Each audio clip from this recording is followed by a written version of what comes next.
Hello, good evening, everyone. And once again, welcome back to our GEG APAC Staying Connected 7.0 session. And here we are with our great presenter, Mr. Steve. So, let me talk about first what is GEG APAC. So, GEG APAC is a forum where people, educators from different parts of India as well as Asia, come and present their expertise with different tech tools and educational tools and various other things uh, to other educators. So basically, it's a platform where caring and sharing is done by the educators and for the educators. And this event, through every year, it happens twice in a year.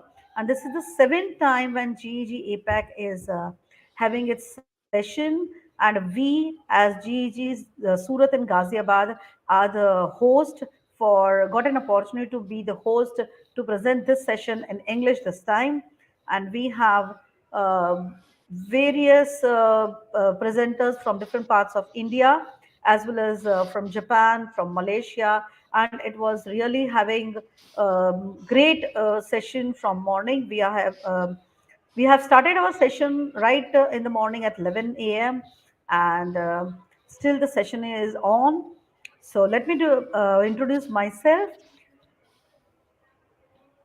I am Ms. Panna Gandhi, the leader and founder of GEG Surat, a passionate educator since 30 years into teaching profession and a Google certified trainer, a Wakelet certified educator, Wakelet community member, Mode certified educator, Mode ambassador, SDG warrior, KME certified educator, and many more. So this was all about me, and yes, being an English educator and an HOD and a vice principal, I have a great experience throughout my 30 years of teaching, and it was since the pandemic. It was really great to be connected with different people, and this is how I got connected with my co-partner, the founder and leader of GG Ghaziabad. So over to you, Muktaman. Please introduce yourself. Thank you, Panna ma'am. Hello, everyone. Good evening. Yes, very true.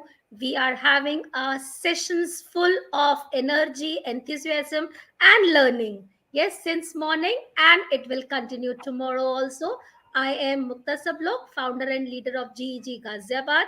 I'm a Google certified trainer, and by profession, I am PGT Computer Science. So I'm teaching computer science since past 20 years. So technology is my way of learning, and yes, I am every day exploring new things, and we are here to share your expertise with us. So I welcome Mr. Steve, who has joined us from Japan, and thanks a lot for accepting our invitation. And over to you, Miss Sumedha. Thank you very much Thank for you. invite. Sorry. Mhm. Yeah, no, thank you so much. I am Sumedha Sodi and I am the co-leader of GG Ghaziabad, and I welcome our resource person for the day, Mr. Steve, and eagerly looking forward to a great learning experience. Since morning we were eagerly waiting for this learning session because it is a new tool even for all the leaders who are present here. An application of chat GPT with a Google Docs drop down. Very, very interesting and engaging topic indeed. So, welcome, Steve, sir. Without any ado, I would like to hand over this virtual stage to you for taking the session forward. Thank you very much. I had a bit of excitement just as I was going to log on. I've been accessing the internet all day. I'm at our house in a small village near Matsumoto, Japan. And suddenly, 10 minutes before our session was going to start, I could not connect. It said error, cannot connect. So I am connecting over my phone, and we will see what that does to my charges. But it shouldn't be too bad. I'm going to share my Google Drive. I'm going to share my entire screen. I think it's going to be easier. Yep. Okay, and So, there we go. welcome, Steve, and we are really people along with the audience. We are looking forward for your session. We'll be at the backstage, so the data is not share too much. Okay. Thank you very much. Um, yeah, I think the expertise of the people who are attending is probably greater than mine. Chatbot is new to everyone, but some of you sound like you have a lot more experience with technology than I do. The name of my presentation is Openai, Opening Eyes, application of ChatGPT with the Google Docs Dropdowns-Based CLOZE activity. And for my presentation, I'm going to introduce me a little and then the presentation. I'm not an expert in ChatGPT, so I've just been playing with it as many of us have. But I've been reading in Japan. There's been a lot of postings on Facebook and, of course, around the world. So I hope that I can share a little bit what I learned. I'm a professor of English. English is a foreign language at a small college called Nagoya University of the Arts. I've been there since 1994. And I teach English communication, kind of speaking, communication, and presentation course to first-year students who are in design, art, music, and education. And their level's kind of low. Their CEFR level is about A2. The ability level is getting a lot better in the 30 or so years that I've been here, but it's still kind of, on the verge. We have some very sharp, experienced students and mostly working on basic communication. This presentation, I want to talk a little bit about ChatGPT. Again, I know everyone's been reading about it, and when I first proposed this topic for our local Nagoya GEG, it was a new thing, and now everyone's had a chance to play with it. So I hope that some people will share their ideas with me, and I'm learning a lot from what other people are doing. And so I'm going to look at how to apply it to a Google topic and using Docs. A recent thing is drop-down menus. And I don't know if it's creative or new, but it seemed like a fun way to use this new technique to create closed activities. And then I'm going to talk a little bit about some other ideas for language learning and teaching and some other resources that I found along the way. It's a continuing process, and I'm learning as we go along, as I said. So let's get started. So a brief overview of ChatGPT. I asked Chatbot, I said, in 40 words or less, what are you? And it said, I'm a language model developed by Openai, trained on a wide variety of text data. I can generate human-like text, understand and respond to questions, and assist with language learning tasks such as translation and language generation. Oh, okay. Chatbot's doing my work for me. Then I said, well, Chatbot, in 40 words or less, what is your history? So I'm based on GPT-1, 2, 3, which were developed by Openai, trained on large data set of text data. I think that typo was in the original, and continuously updated versions were released in the following years. And my knowledge cutoff is 2021. That's the most recent data it has. And later versions may have been developed. So it doesn't know, it can't surf the internet. It doesn't know anything but the data that it's been given.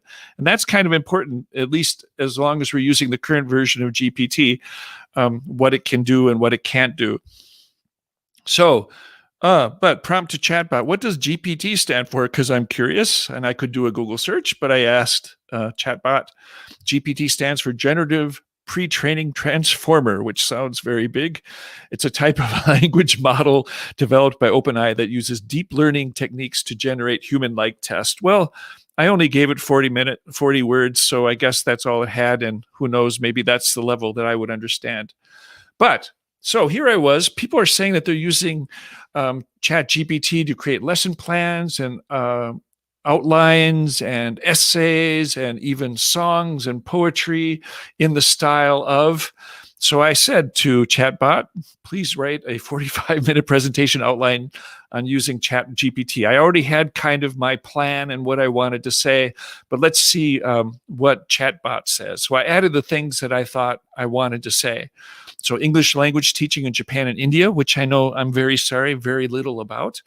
But specifically for ESL and EFL teachers, including the context of a small arts college in Nagoya, Japan, with CEFR A2 level students and classes to encourage fluency.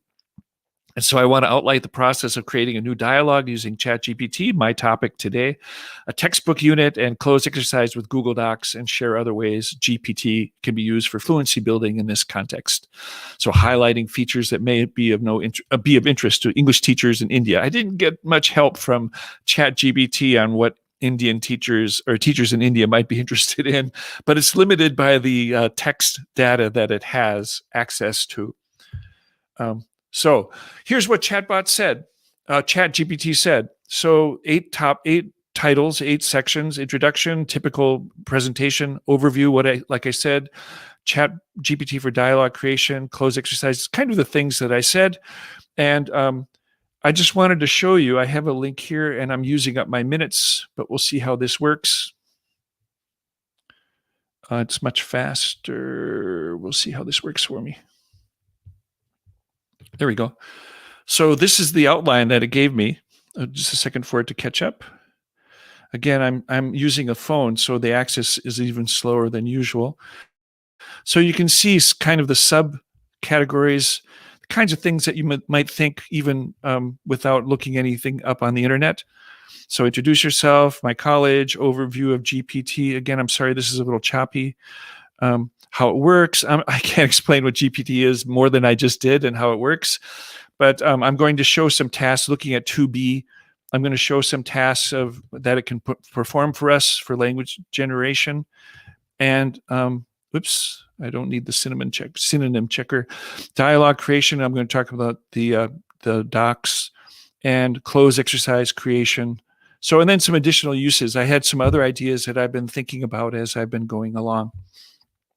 The concerns has been a big thing. And I don't talk about it too much in this presentation, but immediately teachers were saying, oh no, they won't need teachers anymore. The students can look everything up. They don't need to learn anything, which as language teachers generally know, that language isn't just talking, it's understanding other cultures, and it's critical thinking, and it's communication, and it's pragmatics, which ChatGPT is terrible at, and it's understanding the other person's ideas and listening. And so I think I like technology, and as I think many of the listeners do. So I'm not worried about it. I'm kind of excited about the future. And so the future of ChatGPT, I don't know. I'm going to talk about that in just a moment, about the big changes that are coming in the next couple months, I guess. So here's an overview of GPT. It first started in 2015. Elon Musk, a famous name that we've all heard recently, was one of the co-founders. They got $1 billion from Microsoft, which helped them develop GPT-3 and the DALL-E image generator. I apologize for my sense of humor. On the right-hand side, you can see a hippo in a crate because someone was talking on a humor list about a hypocrite. And so hypocrite. I apologize. I can't help it. It's an illness. And then 2019, $1 billion more from Microsoft. Then $2 billion leading to GPT-4, which may be coming in the next couple months, they say, and maybe with image kind of interaction. And Microsoft hopes to invest $10 billion more. So, oops, I didn't want to go yet. I saw somewhere, and I didn't cite it, that Openai was valued at $29 billion as of today. Okay, that's caught up with me. And here's a picture of ChatGPT. As much as I'm going to say about the future, they have 175 billion texts right now, and the next iteration of GPT-4 might have 100 trillion text bits, text references, whatever. Of course, what people who know programming know, it's not just the size of the data set, but also how it's accessed. And so I think that's where a lot of the work is going to be coming, from what I know. I'm just a language teacher. So I'm going to zip through this next part. A lot of what I'm doing is because I'm teaching low-level students. And so the textbook that I and my fellow teachers are using this year is called The English Gym. And it's geared at CFR 2 level. I'm going to zip through this. It's got good everyday English, interesting topics, interesting dialogues. It's got a smartphone-based study, which mirrors the textbook, which was very useful during the Corona epidemic, because students were studying at home, and it gave us the ability to jump on and off. Good student support, good teacher support. And I'm mentioning this mainly not for PR, but because I'm using so much of this in my presentation, and I want to give a nod to the presenter. to the publisher. And so the first 3 units are available free online. So I figure I'm not using everything in this, but it's available to anyone who wants to look at it. The link is here. I'm going to upload the at the end of the presentation. There's the last page. There's a QR code. You can access this slide deck, and also I uploaded a link that I think the moderators have access to, or I can upload at the very end. But anyway, units 1, 2, and 3 are completely available, which means the first 3 weeks the teacher doesn't have to worry about students not having the book. And this is where the interaction that I'm doing in my text today comes. I'm going to use unit 3, which is the students learn a few vocabulary words, and they have a CLOZE activity, 10 questions. And these 10 questions on the lower left-hand side are the questions that they use for the interview between a native speaker and of English and a native speaker of Japanese. And then they have some useful vocabulary and some questions on the right, also CLOZE, that activity that's different from the listening task, from the interview task. So what I did was, and here's a sample dialogue. So good morning, Yuna. Good morning, William. What's up? And then, there are a lot of things. Number 1, do you live around here? Number 2, what's your neighborhood like? Okay. And so it's good listening. It's all available online. Students can listen as much as they want. But I wanted to play a little bit with it and see, could chatbot create a interesting dialogue based on the vocabulary that I could use for follow-up study, right? So the students have the textbook, the transcripts in the back of the book, they can peek. There are all sorts of tricks, but can I create something new to them that they haven't seen before? So I said to ChatGPT, using the vocabulary below, please write a short conversation using simple English between Shigeru, a Japanese man, I had man in the original, and Jolene, an American college student, both studying at a Japanese university in Osaka, about dating. And this is from the 2021 version of the textbook. Okay, and so it did. It's going to take a second for my phone to catch up. Shigeru says, hi, Jolene. How are you? I'm good, thanks. How about you? I'm doing well. I was wondering if you have any plans for the weekend. Not really. Why do you ask? So let me do the last one. I was thinking we could go on a date. Do you have a boyfriend? No, I'm single. Great. Do you like going on walks? So some people have said, and it's true, that the language is not natural. It's a little bit stilted. So pragmatically speaking, I think if they are talking about, you might say, are you seeing anyone in English? Or, you wouldn't be so direct, I think, usually. On the right-hand side, if you read through this later, you'll see the text is getting really, really dense. And so I simplified it a little. I took out the reference to dating, and suddenly on their very first date, they're talking about marriage and a relationship and being committed to each other. And that's because of the vocabulary I gave it. Yeah, what can I say? So this is what the text looked like. Again, all the links are in there if you want to look later. I have the prompt, the text, and here's the text again. And so this is kind of long. And so I broke it down into parts when I went to make a CLOZE activity. Oh, yeah. So again, marriage, and in the last right-hand side, it says, Shigeru says, I think that marriage is a beautiful ceremony that symbolizes the commitment and love between two people, which I agree with. And it's probably a deep truth, but something you probably wouldn't talk about on your first date.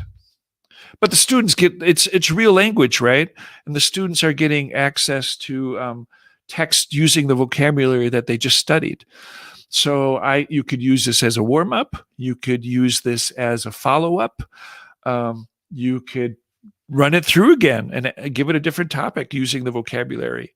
There's so many different things. And it's iterative, meaning that as I was doing this, like I said, it looks a lot neater, this final text that I wrote about, tell me about the presentation. So I kept asking, I kept adding a little bit more, and I'll say this again later probably. And the Chat GPT is very patient. And you add a little bit more, and finally I said, "Please rewrite this so it's coherent." So it looks a lot nicer and more organized than it was um, originally. So the nice thing is you can think things through and add more details. And you can imagine a student doing that too, adding a little more detail, adding some more ideas, talking about it, building a conversation. Okay, I'm zipping through now to my session again. And so, oops, not so fast. So here's the text. Again, it was very long, and I'll show you an example of a Google Doc. Some of you already have used of course, have used Google Docs, Google Trainers. You have used Google Docs, and you've used Google Dropdowns. But I just wanted to share one way of using. For some of the attendees, maybe it will be a little bit new. So I broke it down into. Did that again? I'm on a Chromebook that loves. Every time I touch the keyboard, it wants to move on. So I'm going to open the link and hope that it works for us.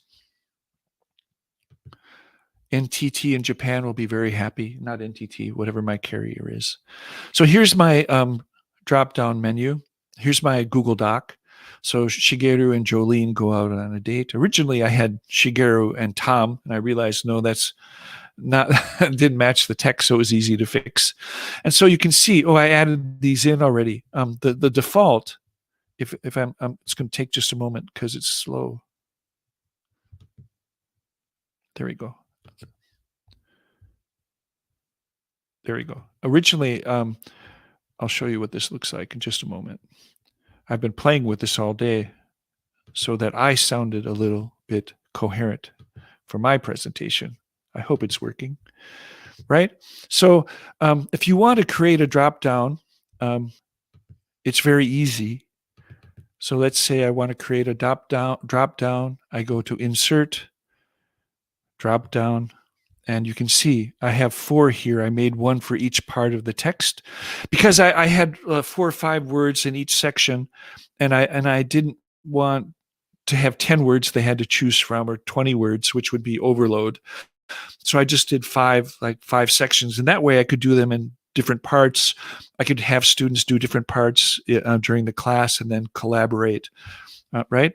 So you just create a new drop down, and you give it a name, and you can change the color, right? And so that's what I did here. So the 5 words in this section are blank, so that I had default. So I could tell when they made the change, right? That's a little thing that's not really built in. And otherwise, one of the words would have been showing, and that would have been confusing. So I'm doing great. Hi, Julene. How are you? I'm doing great. I was wondering if you have any plans for the weekend. Not really. Why do you ask? I was wondering if we could go on a date. Do you have here's the text, the boyfriend. And this is a nice close. Originally, I asked, people have tried it. They've asked ChatGPT to take a text and create a close text, and it works. Sometimes you have to tinker a little with the prompt, and some people are talking about the art of the prompt, asking the right question. And I think it took me a couple times, and then I had it list the words, the answers, and it just takes a little while to get it to work perfectly. That's why the prompts, if you copy paste those prompts that I left earlier, they would probably work the same way. Do you like going on walks? So Shigeru's doing good. Shigeru has some good communication skills. I know a nice park nearby. So I tinkered with this. I had particular parts of speech I wanted to use, and so I played with it, and that's where the teacher fits in, right? We're not going to be replaced as long as we need to think about what our learners need to learn. Of course, once they learn to use chatbot, they can learn to ask the questions that they want to know the answers to, and that's a powerful thing I will talk about later, and that's very cool, right? I'm going to jump ahead. The student uploads a text and says, ask me discussion questions about this. Ask me essay questions. Make me a vocabulary list to study. Make a vocabulary quiz on this text. Write me another topic on about this, or another set of texts about this topic, so I can extend my reading. Right? Just amazing. So then, what I did is for each of the words, the drop downs, I created a different color so that I could see how far. So these students have not done yet. I can see which ones they've done. So they did sometime. These are still blank. I think it's important to have freedom, right? And so probably everyone again knows how Google Classroom works, but I shared this as a Google Doc with one copy for each student and set it so that they could each edit their own copy. So it's not automatically grading, which would be the neatest thing, but for just a sense of how they're doing, you can just look through and you know what the words are supposed to be, and you could set a score if you wanted to. And you can see how completely they finished it. So yeah, it's not that heavy of a burden. I noticed some of the other teachers. I attended one session earlier, and the gentleman mentioned he had 40 students in a class, and that's the case sometimes in Japan too. I have classes going from 25 students up to, I think, 50. And so 6 classes times an average of 40, that's a lot of the same class, that's a lot of grading. So I like to use Google quizzes and things that self-grade or have students do self-assessment. But but this seemed like a fun way to do a CLOZE activity. Okay. So, and then I think I'm probably getting ahead of myself, but that's the way it always works for me. 30 minutes in, I guess. I thought of some other ideas for using ChatGPT. Probably many of you are familiar with flippity.net, and I'm going to show that, even though it's going to eat up my minutes on my phone. They have a number of tools and activities that are great for teachers. It's going to take a moment to catch up. You can do flashcards. This new one, Flippity Postcards, Nate Gildert is doing Google Earth activities. And this kind of reminded me a little bit of that. It's free. And if you don't have Google Classroom, then it's one way to kind of, imitate what you can do with Google Earth. The quiz shows what I'm going to show you later, but it also has like name picker. If you have a class of 20, 30, you can use this to choose the student. I've done this with students. It's not me choosing, it's just the wheel. And the students could do it in their own groups too, if you really wanted to. The Flippity randomizer is really fun. I'm getting off topic, but this is kind of a fun thing, so I'm going to do it. You can put in the words and it'll randomly choose the words if you want to have them create a story. Luke Skywalker is in a severe drought at 3:30 this afternoon in a school hallway.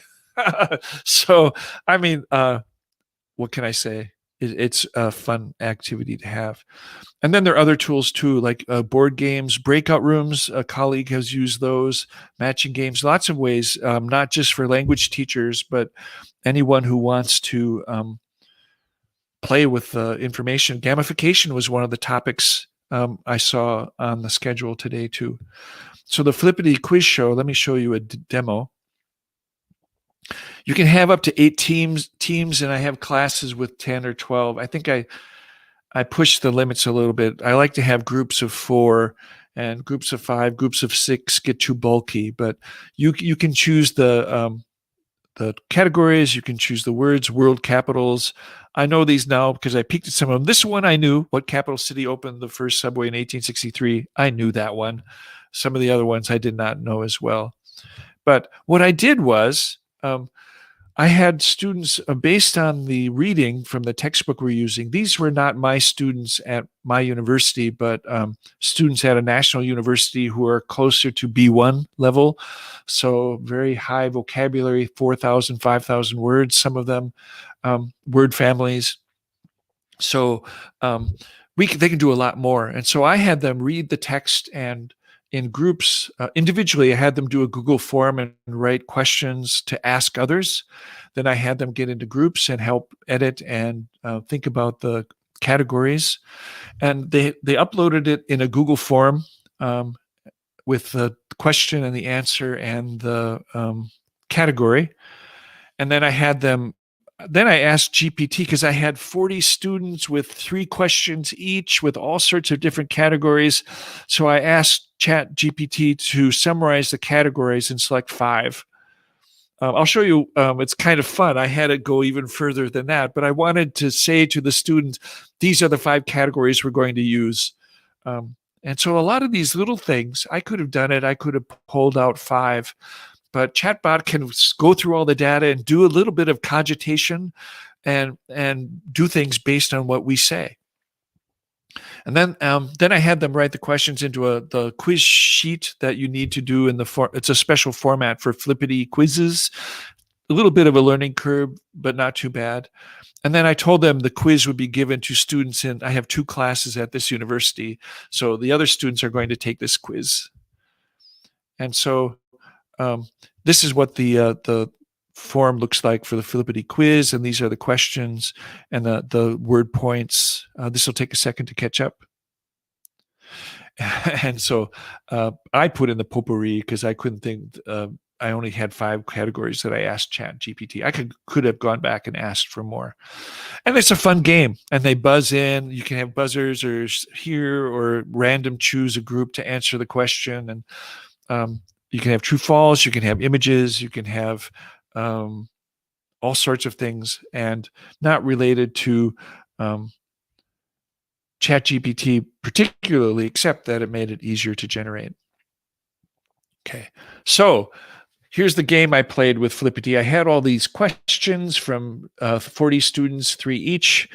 And my prompt to ChatGPT was this data is a collection of questions and answers about a reading. Make 6 categories of quiz game questions and answers at each of 5 levels from 100 points easiest to 500 most difficult using the data below. Sort the questions and answers by category and give the points for each question. This took me a long time to get it to work the way I wanted it to, because ChatGPT, it remembers what it did before, and sometimes you just need to zero it out and start over because it remembers and thinks you're asking about something that you already asked, and it's trying to make connections that you really don't want it to anymore. But here's the sample. A disaster was one of the categories. 100 points. What is a tsunami? 200 points. Why is a tsunami scary? 300 points. How many people were killed in tsunami? Spelling varies in Japanese. It could be T or TS for the same sound. These are not language errors, but different students. And how many people were lost? I can see why the chatbot chose these points, because it's getting more and more complicated. But I don't know. As a teacher, I might go in and decide to tinker with that a little. And so then this is the sample, the quiz from the 5 categories. And some of these I think I would have to go in and fix. If I might use these for an actual quiz for the students to take. Mainly, this was more of the journey. I wanted them to think about questions, ask questions, answers, evaluate other students' answers. So for me, sometimes the final end result isn't as important as the voyage there. 45 minutes, and I guess I'm doing okay. 10 minutes left. So how will we use chatbot? If ChatGPT can do all these tasks, then what are the students going to do? And I think like jigsaw tasks, like I said, have them work in groups. They groups brainstorm ideas. They can do mind maps. They can write first drafts, pen and paper, even people are saying. Go back to the old days. And then check ChatGPT's answer. What does it say that's the same, different? Is it good? Is it bad? Check sources, because ChatGPT will make stuff up. So if you ask it to generate text with references, sometimes those references do not exist. And if you can follow up and say, ChatGPT, that reference does not exist, and ChatGPT will say, oh, I'm sorry, that's right. So it sometimes I don't understand why it gets it wrong. But the final thing is like the Bloom's taxonomies, right? Summarize for someone else. Have a debate, answer questions, um, have ChatGPT generate new questions that they need to answer without looking at the computer based on what they learned. There's so many ways that you can get them to think. And I think ChatGPT is just going to help us think about new ways. Like the computer, they said the computers are going to take the place of teachers. Yeah, that didn't happen. Grammar checkers are going to mean that students aren't going to learn grammar. Well, that might be. I know my spelling isn't as good as it used to be, and I rely on translation software to go between languages. But the tool can take on a lot of the burden and then leave us to do the critical thinking part and the communication part and the empathy and the learning about other cultures. The quote on the right was one I liked. So AI tools like ChatGPT will soon be capable of answering a large fraction of traditional university homework type questions with reasonable accuracy. Universities in Australia are forbidding use of ChatGPT AIs, I should just say. And some high schools in the US are forbidding use of this tool, but it's not going to keep the students from going home and accessing it. One podcast had a mother whose son showed her, he's 16, and he showed her how he did his homework and how he made it look like the homework had been done by a human and not by a computer. But maybe we'll have open books. This I like. Open books, open AI mode of examination. Or in Europe, when I was studying German long ago, they had final oral exams. Maybe that's the way it'll go. Ask specific questions. Can you show what you know? Right? But it makes it easier for us to create our own ideas. Like I said before, students can do that. For example, my prompt to ChatGPT, I uploaded the reading from a text, and I said, create 10 discussion questions for the following text, and it's a unit on citizen journalists from the reading textbook. And some of these I don't know. I don't know if they're as cognitive as I would, but if the student wants a refresher, wants to check their understanding, they can do it. You can also say, hey, ChatGPT, please summarize this text in English for me in Japanese, create bullet points for the 10 main features, and make a list of vocabulary and translate them for me. And it would work. And so just as a study tool, it's just exciting. One other idea I have at the beginning of class each year, I have them do a card. I haven't done cards. They do it on their smartphones.